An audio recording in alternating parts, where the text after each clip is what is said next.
اس کے بعد اللہ تعالیٰ انسان کی پیدائش کیسے ہوئی کہتے ہیں وَلَقَدْ خَلَقْنَا الْإِنسَانَ مِنْ صَلْصَالٍ مِنْ حَمَإٍ مَسْنُونٍ، ہم نے انسان کو کھنکتی مٹی سے جس کے اندر آواز آتی ہے اور ایسا گاڑا جس کے اندر بو آتی ہے، مٹی کو ملا کے چھوڑ دیا جائے اس کے اندر بدبو آتی ہے، تو اللہ تعالیٰ کہتے ہیں تمہاری پیدائش اس پر ہوئی۔ اس کو سمجھنے کے لیے ہم اگر کوئی مر جاتا ہے روح نکلنے کے بعد اس کے جسم کی حالت کیسی ہوتی ہے، جسم سیدھے ہو جاتا ہے، اسے ٹیڑھا نہیں کر سکتے، رگیں کیا ہے ٹائٹ ہو جاتی ہے، اگر چھوڑ دیا جائے لاش سڑ جاتی ہے، اس کے اندر پانی آتا ہے، بدبو آتی ہے، اسی لیے زمین کے اندر دفن کرنے کا حکم دیا گیا۔ جسم کیا ہے زمین میں مل جاتا ہے، یہ اللہ کی قدرت ہے۔ اس کے بعد اللہ تعالیٰ نے فرشتوں سے کہا آدم کے لیے سجدہ کرو، فرشتے سجدہ کیے سوائے ابلیس کے۔ اس سے پوچھا گیا، اس نے وجہ یہ بتائی مجھے آگ سے پیدا کیا گیا، ان کو مٹی سے، مٹی کے مقابلے میں آگ بہتر ہے۔ اللہ تعالیٰ نے کہا یہاں سے نکل جا، نکل گیا، اس نے مہلت مانگی قیامت کے لیے، اللہ تعالیٰ دے دیا۔ وہاں سے نکلتے وقت اس نے کیا کہا، اے اللہ میں تمہارے بندوں کو زمین کے اندر زینت بن کے دکھاؤں گا، وَلَأُزَيِّنَنَّهُمْ فِي الْأَرْضِ، زمین میں ان کو خوبصورت کر کے دکھاؤں گا۔ مفسرین نے کہا گناہوں کو اچھا کر کے دکھائے گا، وہی اس کی زینت ہے، اور دنیا کو اچھا کر کے دکھائے گا۔ وَلَأُغْوِيَنَّهُمْ أَجْمَعِينَ، اس نے کہا تمام کو گمراہ کروں گا، إِلَّا عِبَادَكَ مِنْهُمُ الْمُخْلَصِينَ، مگر تیرے نیک بندوں کو جو مخلص ہیں گمراہ نہیں کروں گا، کیونکہ اس کا دعویٰ اللہ کے نیک بندوں پر نہیں چلے گا۔ اللہ کے نیک بندے کون ہوتے ہیں؟ جن کا ایمان اللہ پر مضبوط ہو۔ مثال کے طور پر حضرت عمر رضی اللہ تعالیٰ عنہ جس راستے سے گزرتے شیطان اپنا راستہ بدل دیتا تھا، کیونکہ ان کے اندر ایمانی قوت تھی، شیطان ان کے قریب کے آنا کیا بلکہ دور سے اپنی گری اور اپنا راستہ بدل دیتا تھا۔ اس کے بعد اللہ تعالیٰ نے جنت کا ذکر کیا، نیک لوگ کیا ہے جنتوں میں، چشموں میں، نہروں میں ہوں گے، ان سے کہا جائے گا جنت میں اطمینان سکون کے ساتھ سلامتی کے ساتھ داخل ہو جاؤ۔ دوسری بات اللہ تعالیٰ کہتے ہیں ہم ان کے دلوں سے کینہ، کپٹ، دشمنی، نفرت نکال کے جنت میں داخل کریں۔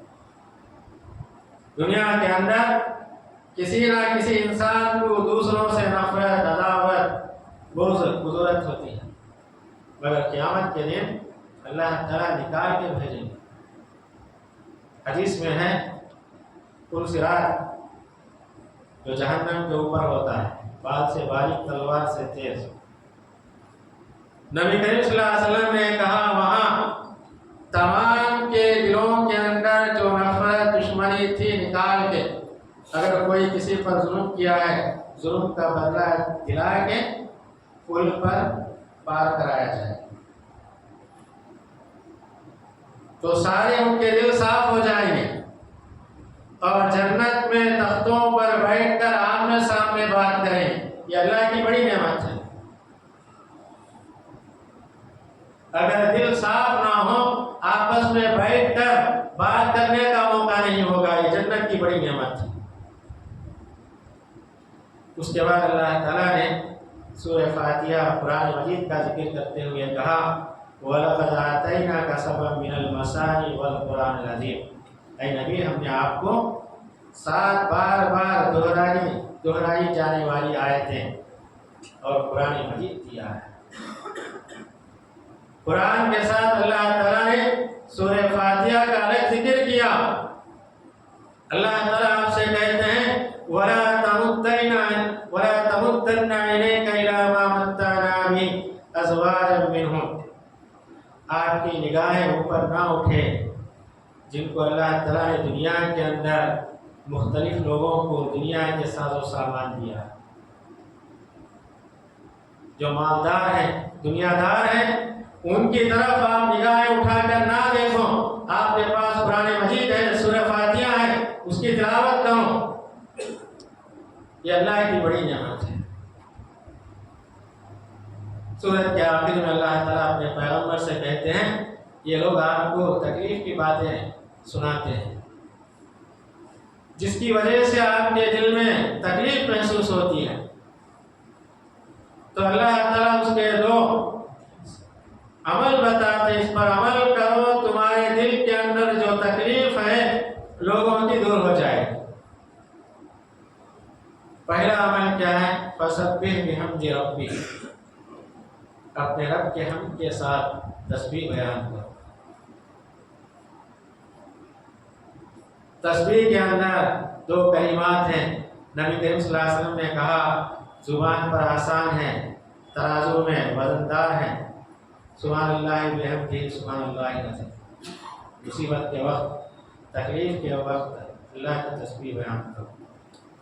وَقُمْ مِنَ السَّاجِدِينَ، اور نماز کی پابندی کرو. یہ دو عمل ایسے ہیں جس کے ذریعے سے تکالیف، مصیبتیں دور ہوتی ہیں. خاص کر دعوت کے میدان میں لوگوں کو اللہ کی طرف دعوت دیتے ہیں، مختلف قسم کے مسائل کو اٹھانا پڑتا ہے، باتیں سننا پڑتا ہے. تو اللہ تعالیٰ کہتے ہیں اسی صورت میں تسبیح بیان کرو، نماز کی پابندی کرو. اس کے بعد والی سورہ سورہ نحل ہے. پہلی آیت میں اللہ تعالیٰ نے یہ کہا جو لوگ قیامت کا مطالبہ کرتے ہیں جلدی مت کرو، اس کا ایک وقت ہے. تمہارے کہنے سے فوراً قیامت نہیں آئے گی. اللہ تعالیٰ نے کائنات بنائی، ہر چیز کو ایک وقت رکھا ہے کائنات کی چیز فنا ہونے کے. یہ تمام چیزیں فنا ہونے کے بعد قیامت آئے گی. تمہارے کہنے سے پہلے قیامت نہیں آئے گی. اس کے بعد اللہ تعالیٰ نے یہ بتایا عرب کے اندر عرب والوں کی دولت دو چیزوں پر تھی، ایک کھجور، دوسرا جانور. جس کے پاس جتنے کھجور کے درخت ہوتے، جتنے جانور ہوتے، وہی بڑا مالدار. تو اللہ تعالیٰ جانوروں کے خوبیاں بیان کرتے ہوئے کہتے ہیں یہ جانور تمہارے فائدے کے لیے پیدا کیے گئے. اس کا گوشت کھاتے ہو، اس کے چمڑوں سے تم گرمی حاصل کرتے ہو. جانوروں کو صبح میں چرانے کے لیے لے جاتے ہو، اچھا منظر نظر آتا ہے. شام کو پیٹ بھر کے کھا کے اپنے گھر کو لوٹتے ہیں، تب بھی اچھا منظر نظر آتا ہے. اور اللہ تعالیٰ نے یہ بتایا کسی جانور کے پیٹھ پر اپنے سامان لے کر ایک جگہ سے دوسری جگہ لے جاتے ہو. تمہارے جسم کیا ہے بوجھ اٹھانے کے قابل نہیں. تو اللہ تعالیٰ نے جانوروں کے ذریعے تمہارے ساز و سامان کو ایک جگہ سے دوسری جگہ منتقل کرنے کا ایک ذریعہ بنایا. اور اللہ تعالیٰ کہتے ہیں یہ سفر بھی کیا ہے بڑا مشکل ہوتا ہے، چاہے جانوروں کا ہو انسان کا ہو. علامہ ابن قیم علیہ الرحمہ نے کہا جب دنیا کا یہ حال ہے، سفر کرنا مشکل ہے، ہر آدمی کو دنیا چھوڑ کر آخرت کی طرف جانا ہے، وہ سفر کیسا ہوگا؟ اس کی بھی تیاری کرنا چاہیے، اس کے لیے بھی ساز و سامان کا اختیار کرنا چاہیے. اس کے بعد اللہ تعالیٰ نے بتایا جو لوگ اللہ کو چھوڑ کر غیروں کی عبادت کرتے ہیں، اللہ تعالیٰ کہتے ہیں وہ خود اللہ کی مخلوق ہے. وہ دنیا کے اندر کسی چیز کو پیدا نہیں کیے، زندہ تھے مر گئے، وہ مردے ہیں. غیر واحد زندہ نہیں ہے. ان لوگوں کو پکارنا، ان سے دعائیں کرنا، ان سے برائے مانگنا، یہ سراسر کیا ہے؟ اللہ کی نافرمانی. اس کے بعد اللہ تعالیٰ نے یہ بتایا کہ ہر امت میں اللہ تعالیٰ نے رسول کو بھیجا. دنیا جب سے بنی ہے آپ کے آنے تک جتنے امتیں آئیں ہر امت میں اللہ تعالیٰ نے ایک رسول کو بھیجا. رسول لوگوں کے سامنے کیا کہا؟ اعبدوا اللہ، اللہ کی عبادت کرو، واجتنبوا الطاغوت، طاغوت سے بچو. طاغوت کے معنی کیا ہے؟ شیطان کی عبادت. اللہ کو چھوڑ کر جتنی چیزوں کی عبادت کی جاتی ہے وہ طاغوت ہے، شیطان کی عبادت. اس کے بعد اللہ تعالیٰ نے یہ بتایا جو لوگ اللہ کے لیے، دین کے لیے اپنے وطن کو چھوڑ کے دوسرے گاؤں کو جاتے ہجرت کرتے ہیں، اللہ تعالیٰ ان کی دنیا بھی اچھی بنا دیتے ہیں اور آخرت کا اجر بھی ان کے لیے سب سے بہتر ہے.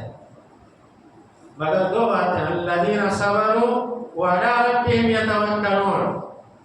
ہجرت کرنے والے کون ہوتے ہیں؟ جو صبر کرنے والے ہوتے ہیں، اللہ پہ بھروسہ کر کے اپنے وطن کو چھوڑ کے جاتے ہیں.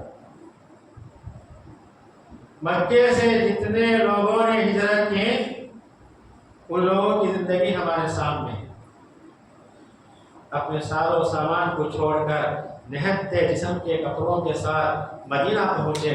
مدینہ پہنچنے کے بعد اللہ تعالیٰ ان کے لیے مدینے میں بہتر مقام عطا کیا. اتنا ہی نہیں، آخرت میں اللہ تعالیٰ نے ان کے لیے بہت زیادہ اجر کا بھی وعدہ کیا. اس کے بعد اللہ تعالیٰ نے یہ بتایا اسلام سے پہلے عرب کے اندر ایک بری عادت تھی، بچیوں کی پیدائش پر ناپسند کرنا، ان کو زندہ رکھنا. وَإِذَا بُشِّرَ أَحَدُهُم بِالْأُنثَىٰ، جب ان میں سے کسی کو لڑکی کی بشارت سنائی جاتی، خوشخبری، اللہ تعالیٰ خوشخبری کا لفظ استعمال کیے. بچی کیا ہے؟ خوشخبری کا پیغام لاتی ہے. اس کا چہرہ کالا ہو جاتا شرم کے مارے، اور وہ یہ کوشش کرتا مجھے لڑکی کی بشارت سنائی گئی، اس خوشخبری کو لوگوں کو نہیں بتانا، چھپانا. چھپانے کے لیے کیا کرتا؟ زمین میں زندہ دفن کرتا. تو اللہ تعالیٰ کہتے ہیں صاحب آیا کون، ان لوگوں کا فیصلہ کتنا برا تھا. اللہ تعالیٰ اولاد بچی کی شکل میں اسے عنایت کیا، خوشخبری کے لیے اسے نعمت عطا کی، اسے وبال سمجھ کے اپنے ہاتھوں سے زندہ دفن کر دیا کرتے تھے. اللہ تعالیٰ کہتے ہیں کہ کس قدر برے لوگ ہیں. اسلام آیا، اس چیز کو مٹا دیا، لڑکیوں کی پیدائش پر جنت کا وعدہ کیا، تربیت پر یہ بتایا گیا یہ جہنم کے آڑ کا سبب بنتے ہیں.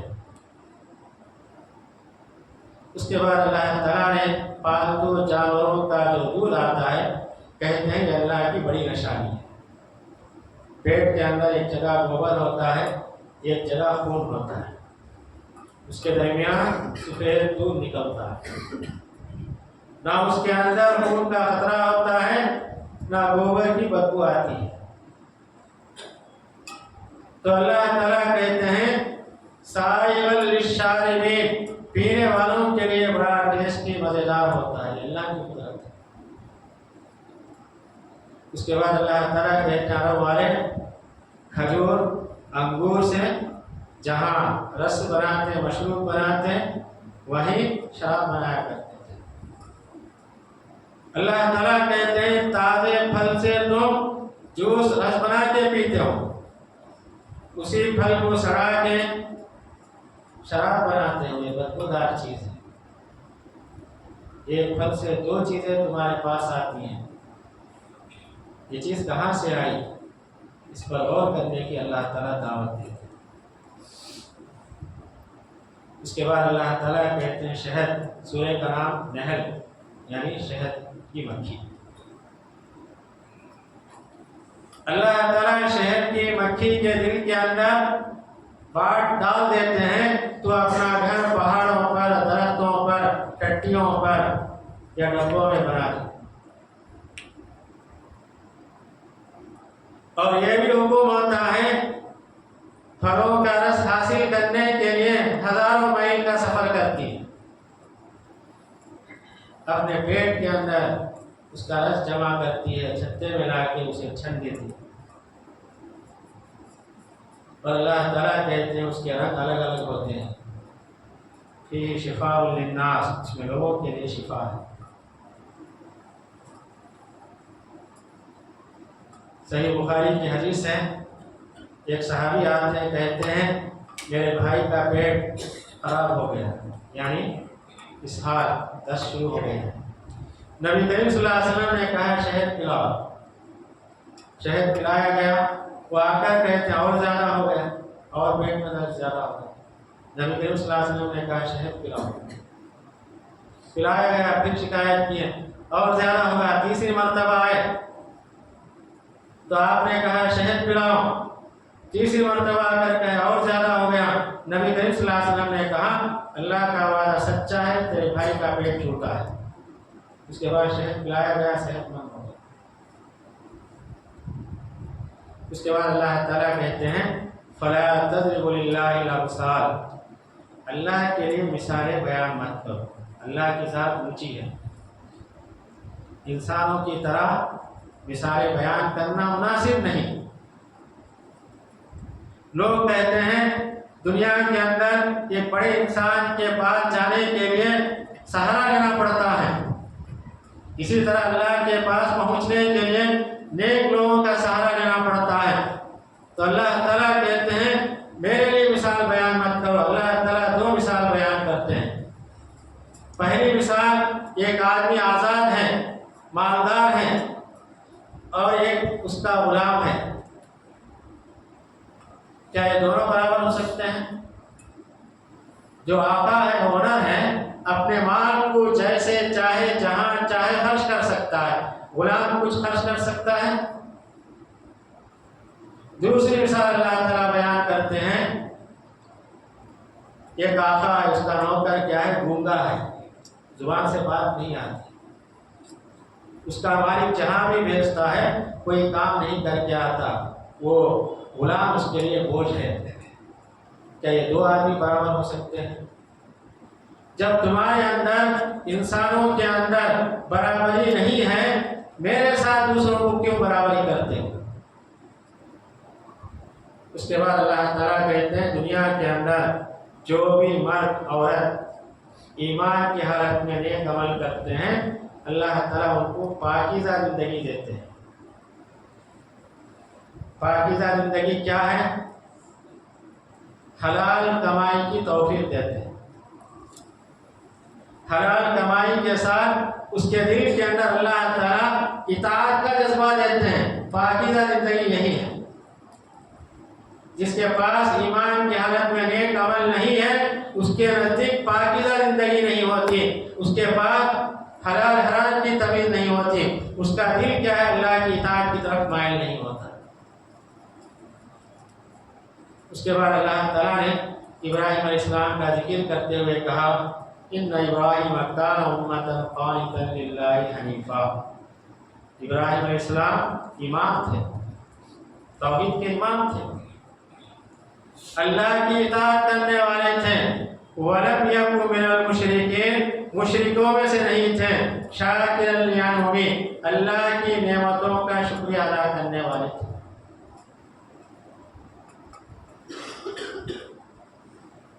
اس کے بعد اللہ تعالیٰ کہتے ہیں اگر ہم اللہ کی دین کی طرف لوگوں کو بلاتے ہیں، دو باتیں شرط ہیں، ایک سمجھداری، دوسری حکمت۔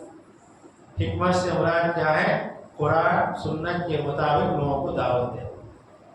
ادعو الی سبیل ربک بالحکمت والموعظۃ الحسنہ، کہ تم اپنے رب کے راستے کی طرف دعوت دو حکمت کے ساتھ، سمجھداری کے ساتھ۔ نبی کریم صلی اللہ علیہ وسلم کی زندگی ہمارے سامنے ہے، مکے میں انہوں نے کس انداز سے تبلیغ کی۔ نبی کریم صلی اللہ علیہ وسلم موقع کا فائدہ اٹھا کر تبلیغ کرتے تھے۔ حج کے موسم پر مینا کے میدان میں بازار لگتے تھے، نبی کریم صلی اللہ علیہ وسلم موقع جان کر بازار میں جاتے لوگوں کو تبلیغ دیتے۔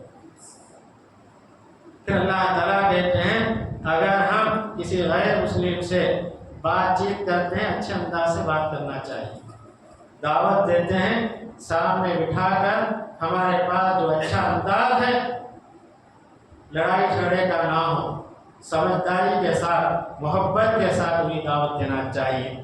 تو ہر آج کے پارے کے اندر یہ چند آیتوں کا خلاصہ پیش کیا گیا۔ اللہ رب العزت سے دعا ہے کہ ہم تمام کو قرآن پڑھنے اس کی تعلیمات پر عمل کرنے کی توفیق عطا فرمائے۔